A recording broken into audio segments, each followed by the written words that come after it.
What up? What up? What up? It's your man Swift with Dale, man. You know we got to get into it right now, man.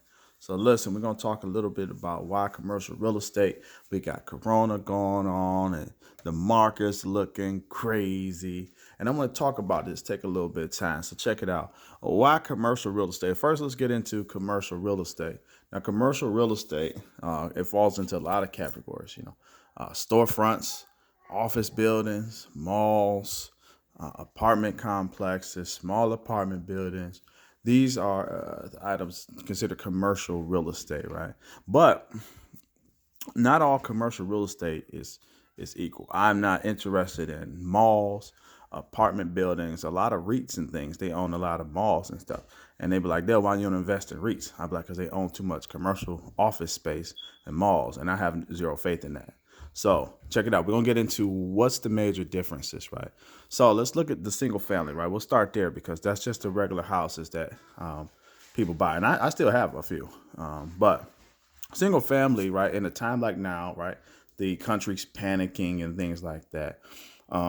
If things get really bad and people kind of lose jobs and stuff, people can start selling homes or they can lose their homes and they can get foreclosed on.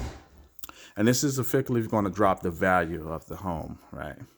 And the reason this does is because single family homes, the valuations are based on sales comps, right? Which basically says if my neighbor has a similar house and he sells his for $30,000 less, then it will immediately decrease the value of my house.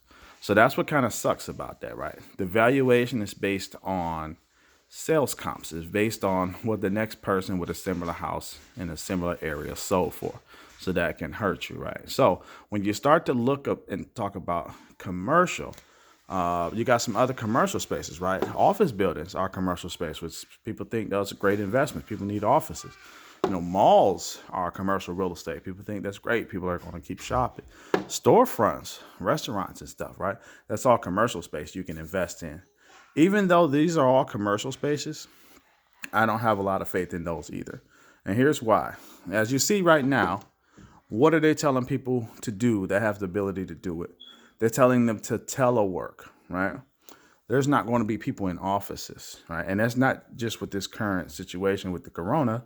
In general, they've already been testing and using this theory because if they can get their workforce to work from home, they've already done the computations to understand that if we can decrease paying all this rent every month to the office and people can work at home, we can increase profitability, right? Malls, online and e-commerce are destroying retail shopping, right? People are going to the malls and a lot of them are just going to look at people. They're not buying much anymore because it's just a way to get out of the house. So they've become more of a recreation center. The stores aren't making money. Malls, a lot of them are owned by REITs and stuff. And in my opinion, they're extremely greedy. I've owned a business in the mall. The mall rent is insane. It's insane. And majority of the other owners I spoke to are not profitable. So storefronts, right? We're going to need storefronts. Not so much. You have, you think of Subway and things like this in places that have storefronts, other little retail businesses. That's going away. It's dying, right? You have a lot of places where you can order. Now they have food hubs where there's like 5 or 6, 7 places in one little spot. So commercial real estate in this aspect, watch it. It's going to be destroyed as well. So I'm not big on that. Someone looks like, oh, we bought an office building or they're investing in malls or a commercial storefront. I don't think that's the best idea. So just keep an eye on that for the next decade and watch what happens.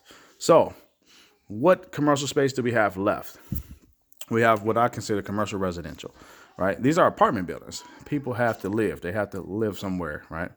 So they're living in apartment buildings, right? One cool thing about the valuation, when you figure out well, how much is this apartment building worth, they use what's called the income approach, right? So with the income approach to figure out how much it's worth, they'll look at what they call the NOI, the net operating income, and then they'll do a basic calculation on what your expenses may be.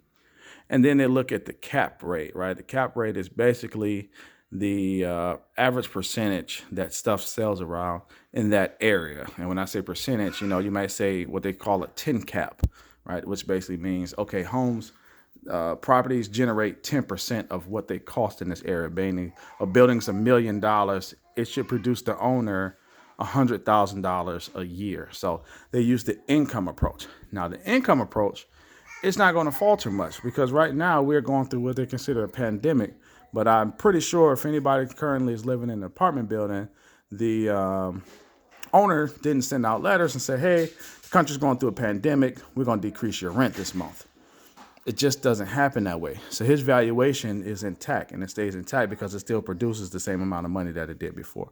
So this is some of the differences in commercial real estate and how it can break down to storefronts, malls, offices, and then apartment buildings, and which is why apartments is the way to go. And we don't have to be a huge 100 unit, 50 unit, 5, 6, 7 units still an apartment building that's valued on the income approach. So it's your boy Wealth with Dale. Be well, be wealthy. I'm out.